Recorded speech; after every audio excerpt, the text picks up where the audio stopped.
It's 2020, and I had promised myself that I wasn't going to get into any more dumbass YouTube debates, especially in the black manosphere. Because every time I do, it gets into a shouting and screaming match, right? And it usually gets into a shouting and screaming match because the person on the other side has absolutely no clue what the hell they're talking about. So to kind of get away from the vagaries of negritude, I had kind of receded from these kind of platforms and debates. You know, I did it on Bernard Riley's like a few weeks ago and really haven't been back. And which usually I kind of avoid the Prophet of Thoughts debates because of the same reason. It's, you know, and I like X, and X is a cool dude, but some of the participants, man, they're not what they call Phi Beta Kappa. They actually espouse stuff that they haven't really even studied or even understand. So, you know, as you cruising through the YouTube streets, and I was working on something, so I decided to do something about HOODSERVATIVE versus M.O.T. So they talk about black conservatism. So I said, let me go ahead and listen in. So I listened in, and it's funny because you have two basic conservatives, because M.O.T.'s a conservative. Or he's conservative leaning. He might not be completely a conservative. I won't say that because he's never claimed it, but he's conservative leaning. And it's the HOODSERVATIve, as I think it's David Monroe, that claims he's a conservative. So I'm listening in and waiting for him to define what a conservative is or why he is a conservative. And he's giving all these back and forth reasons about why he's a conservative and why conservatism should work for the black family and all this stuff, this kind of stuff. And slowly but surely, I'm realizing that this dude has no clue what he's talking about. So I listened to a couple of back and forths about that they have, and I said, you know, this is not going anywhere. So I bounce out. So I go work on a few things, and I come back during the open panel because they're still on, right? And I know why I jumped in, because I have a low tolerance for stupidity. I really do. I have a low tolerance for stupidity. And that's why I really jumped in. And I possibly shouldn't have, because I forget who the other dude was that was shouting and screaming, talking about rugged individualism and making money and stuff like that, which really has little to do with conservatism. I mean, you know, the ideals maybe as far as economics is concerned, but the ideals that surround it are only partially economic. And the other ideals have nothing to do with welfare, because even under conservative values, even according to Barry Goldwater, they didn't say anything that welfare or that kind of help shouldn't be given to individuals. That is not true. It wasn't supposed to be the survival of the fittest, because that doesn't work for any society, which is partially why you had this libertarian revolt against the monarchies in Europe, is because they weren't doing that. But what Goldwater said is that the welfare or the safety net wasn't supposed to be handled by the top government. It was supposed to be handled by individuals and individual societies and individual communities and that kind of stuff. Okay, a lot of that kind of stuff goes on in Asia, believe it or not. A lot of your welfare and your aid is not handled by the top government. Some of it is, but most of it isn't. Most of it is handled by your community, which is a collective community, which is the opposite of what conservative actually espouses. American conservatism, as it's quoted, doesn't deal with collectivism. It's supposed to maximize individual freedom, which is what Goldwater says. Something the dude said that really irked me, which let me know that he had no clue what the hell he was talking about when he was talking about George Floyd and why George Floyd should have been killed, or, by that police officer, and how you should go in and eliminate people, which is stupid, which is not conservative either. Okay. Because Barry Goldwater, if you go back and, because I just listened to a synopsis of his book by the Cato Institute. And basically what Barry Goldwater was saying is that under conservatism, basically it's supposed to maximize individual freedom and minimize state control, state fetters, up to the point where order can be maintained. The state is still responsible for order. A policeman killing somebody on the streets is not order. Shooting posses roaming through, shooting down and killing people, or even killing individuals, poor people, is not order. That's totalitarianism, which a conservative, the American conservative, does not sanction. So people espousing that kind of rhetoric are not conservatives. They're actually right-wing reactionaries. They're actually closer to fascists, because that's what fascists believed in. They believed in eugenics. They believe in eliminating unwanted people. So if you say that kind of stuff, you're not a conservative, you're a fascist by definition. Anyway, we had this back and forth, and I'm telling what a conservative is. An American conservative is basically what I call a classic or a laissez-faire liberal, which is what Adam Smith was, which the American conservative movement or the libertarian movement is actually based on the writings of Adam Smith and people like them. They call I think they call them the Visigoths, coming out of France. Laissez-faire liberalism and that kind of thought came out of France first, and then Adam Smith and the Scottish awakening, for lack of a better term. And there's a whole bunch of people in fact, where Ayn Rand got the name John Galt from, he was actually a laissez-faire liberal or a libertarian writer in Scotland in the early 19th century. That's where the name comes from, John Galt. Go figure. Actually, I was trying to read that book that he actually wrote. He actually wrote a few books. Anyway, but the American conservatism is based on laissez-faire liberalism. America is not a conservative state. America is not a conservative state. America is a liberal state. America has been a liberal country from the very beginning of its founding. It was founded on libertarian or laissez-faire liberal principles. Your founders agreed with the French. That's how come they got their money from the French. They believed in these principles. So I'm surfing the web, and my anima, shout out to my anima, she guided me to this interview by I think it was Yale, as a matter of fact, because Yale had hosted this thing about conservatism.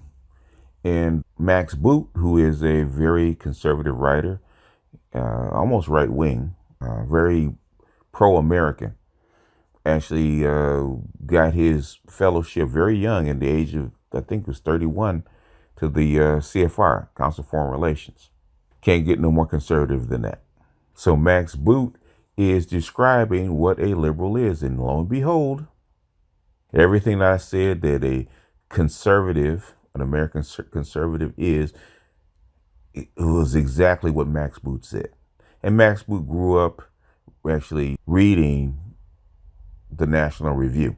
If anybody knows what the National Review is, and I think these young folks, these young short bus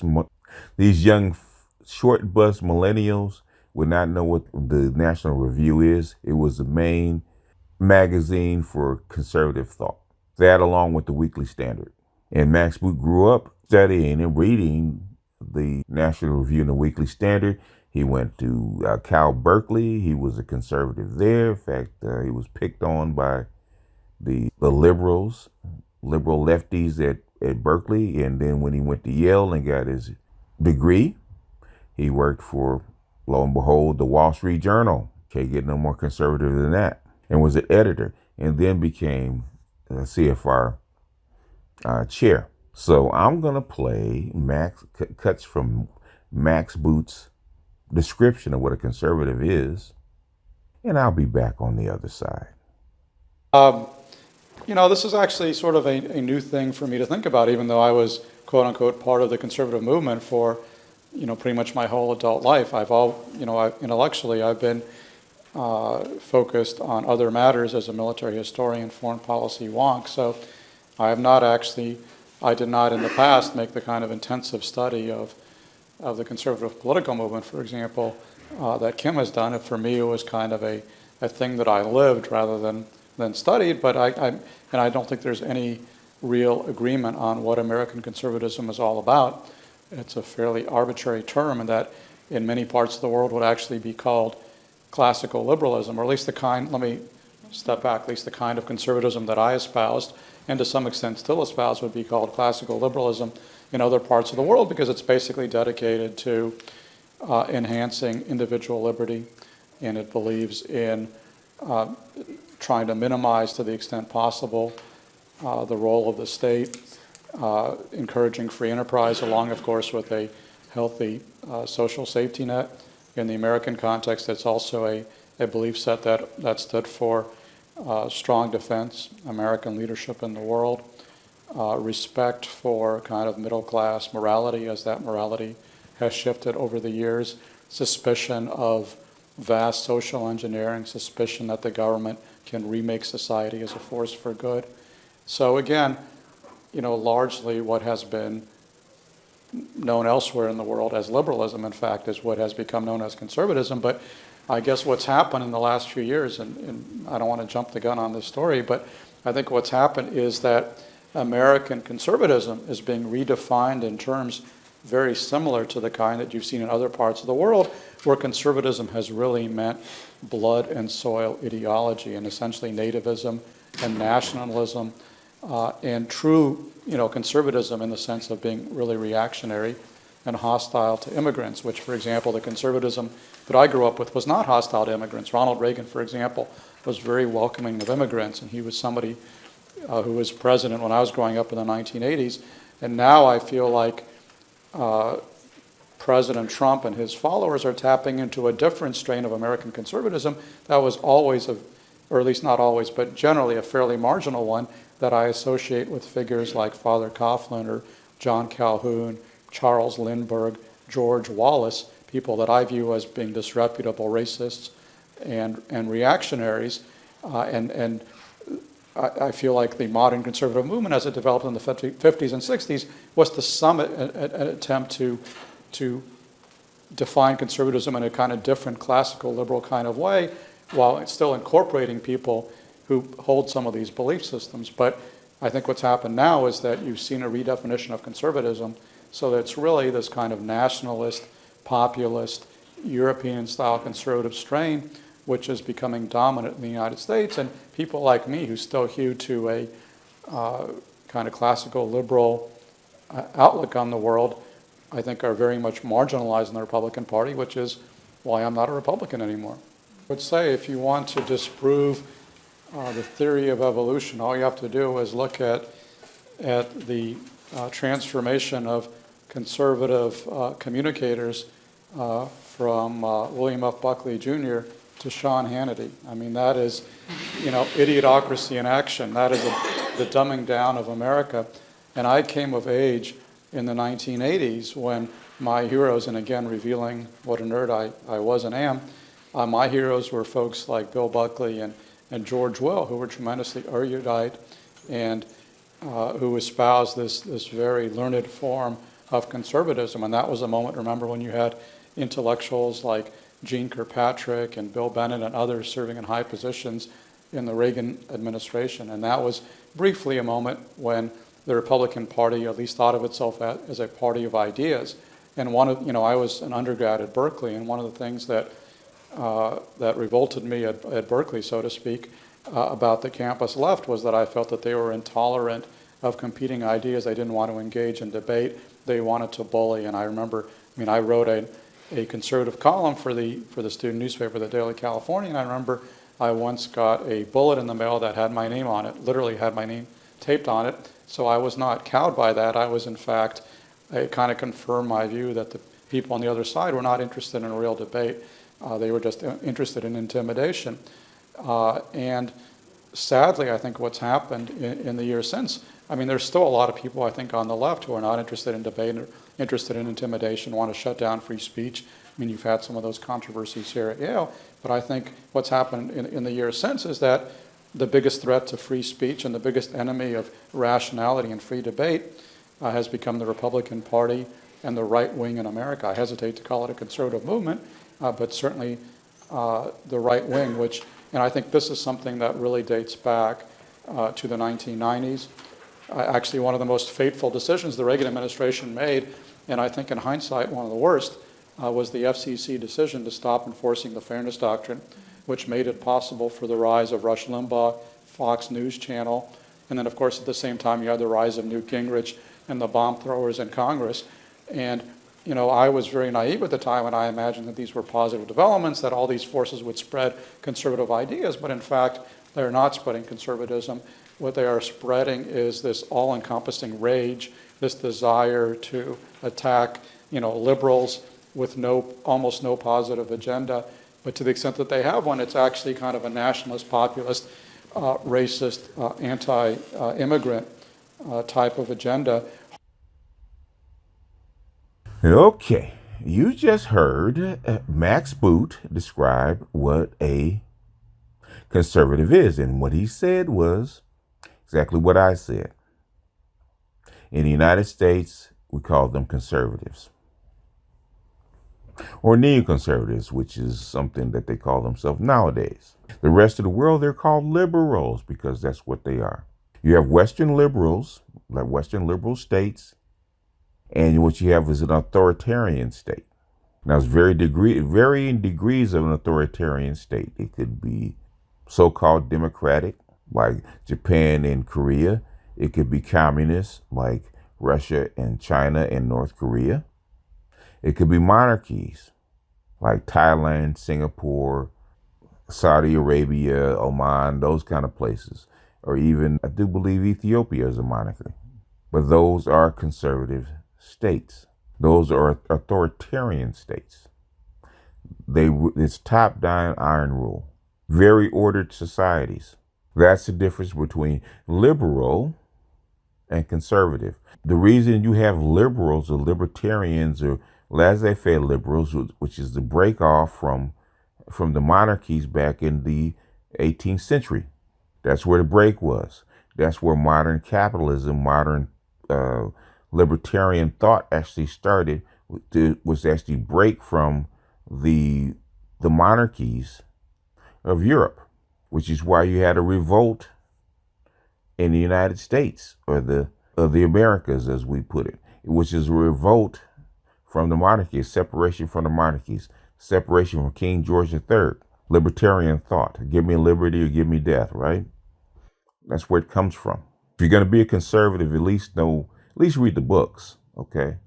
If they quoted the conscious conservative, or they quoted Hayek, the Road to Serfdom, which I haven't read. I have to read that. I've already read Atlas Shrugged. I've actually read two of Ayn Rand's books, Fountainhead and Atlas Shrugged. So I pretty much know what's in Atlas Shrugged, right? What Ayn Rand thoughts with her objectivism, which really is rugged individualism, but she just didn't call it that. So I'm probably going to read the conscious conservative, and then I may read Hayek's book, The Road to Serfdom, because those are the three books they suggest that you read to understand conservatism. But the thing is, I actually went to listen to the foreword from Barry Goldwater's book. He's saying the same thing. He's saying the same thing, slightly different language, but he's saying the same thing. You're a laissez-faire liberal. That's what a conservative is, which is low tariffs, which is taxes. You didn't have individual tax back then. Low tariffs was taxes.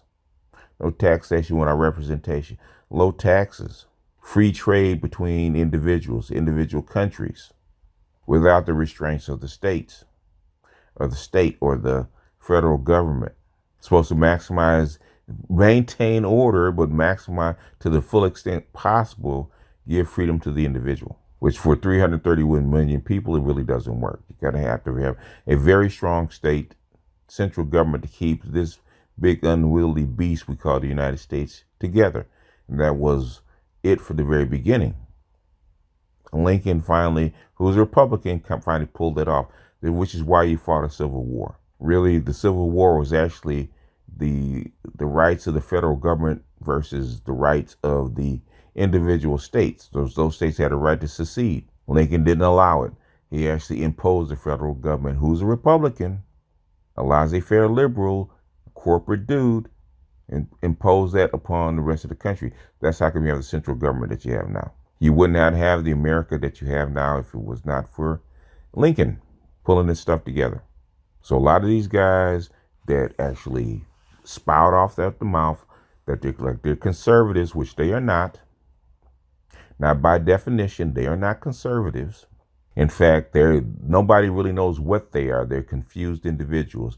They're pasting together talking points that they've heard on Fox, or basically they've heard these talking points pasted together on YouTube, huddled together, pasting these ideas on YouTube, and then calling themselves conservatives, and they're not. Max Boot is a classic Barry Water conservative. And what you guys are espousing, nobody actually knows what you actually are talking about. If you really wanted to follow a real conservative, follow Rand Paul, follow the Libertarian Party. At least they have part of it right. If you wanted to vote it, go back and listen to Ron Paul. I don't agree with a whole lot of what he says. Well, some things, actually, Ron Paul, I actually do agree with a lot of what he says. I would say about 90%. The 10% of what Ron Paul says, I disagree with. If you want to see a real conservative, go listen to Ron Paul. But America doesn't want a Ron Paul because they didn't vote for him. America is not conservative. America doesn't want to be conservative. Even the Republican Party is not conservative. Otherwise, they would have put Ron Paul, or even at least Rand Paul, they would have ran him instead of Donald Trump. But just like the liberals don't want a socialist, because you think that the Democratic Party is socialist? No. Bernie Sanders is socialist. They stabbed him in the back twice. Democrats are not socialists, or not democratic socialists. Let's put it that way. But we'll leave what they really are to another day.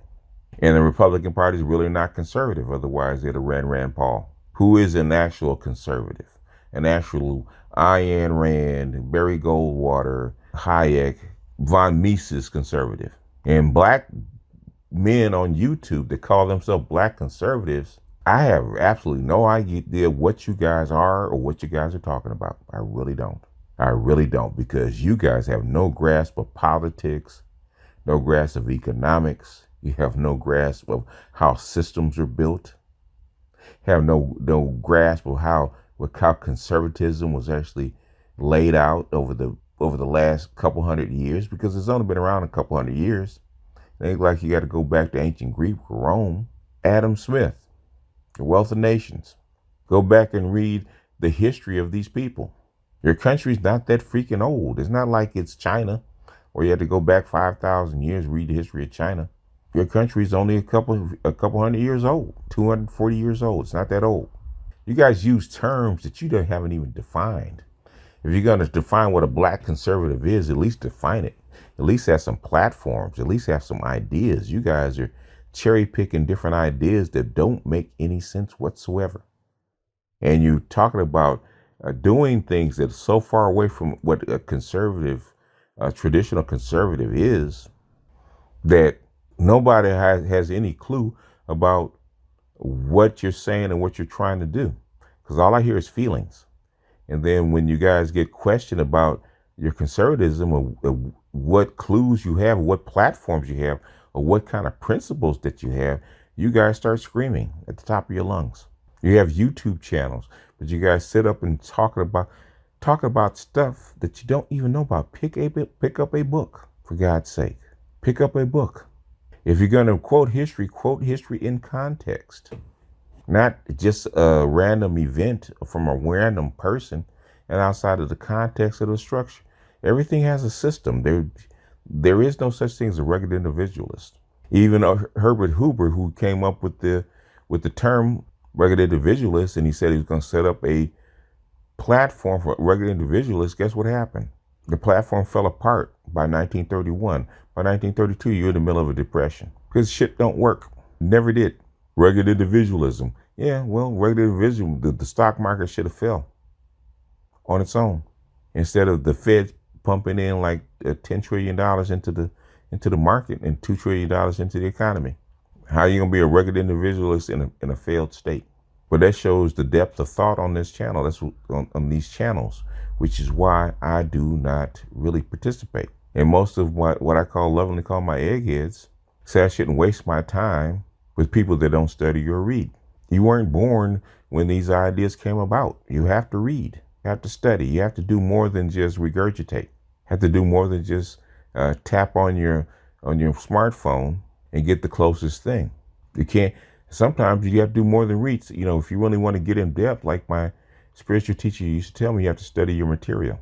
You have to reflect upon it. You have to bring books to the book. Craig Hewlett, who was my mentor, one of my mentors in geopolitics, he said, you have to bring 5 or 6 books to a subject to actually really understand it. And I've studied basically this kind of stuff, really. I've studied geopolitics well before this. But this kind of stuff, as far as how the construction of societies is for the last 15 years, it started with in 2006 when I knew there was going to be an economic crash. So for the past 15 years, I had to understand these policies, these monetary policies that cause events to flow throughout society and throughout the world. And these Negroes, think that policy doesn't matter. That think you can actually alpha your way through it, which is, I thought this sector, we're trying to elevate people past that instead of the bare ignorance of negritude that a lot of this sector used to be part of, so that my people could be better. So if you, at least you're going to be conservative, understand where it comes from, understand its history. You should be able to give a lecture on what you believe in. You guys are a lot like the Christians, the Christian faith that I left many, many years ago, when I found out most Christians didn't know what the hell they were talking about. My mother goes through the Bible, the whole Bible, I do mean the whole Bible, at least twice a year. She reads the whole entire book. I do mean the whole entire book twice a year. But I have a greater understanding of the book because I bring books to the book. I'm not afraid to go outside the book, go outside the bounds to find out the actual meaning of what the book is trying to say. But she's better than you guys because you guys don't read any books. Because I asked you where you get it from. You guys don't even know. I gave you guys the answer when I said it was that what a conservative actually was a laissez-faire liberal or a classic liberal, which any conservative worth his salt will tell you that's what it is, because it was based on those foundational books by Adam Smith in the Scottish liberal thought, matter of history. So anyway, I forget who the dude is, man. Dude, you need to stay in your lane, man. You're trying to ask me why they call me the master teacher.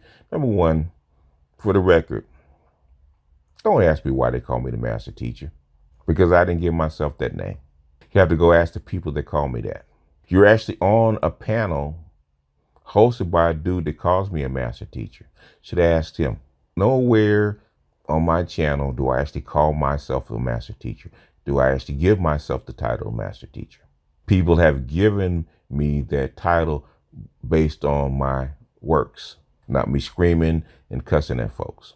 Anyway, had to get that off my chest real quick, as a few other people have told me this is probably way beneath my level.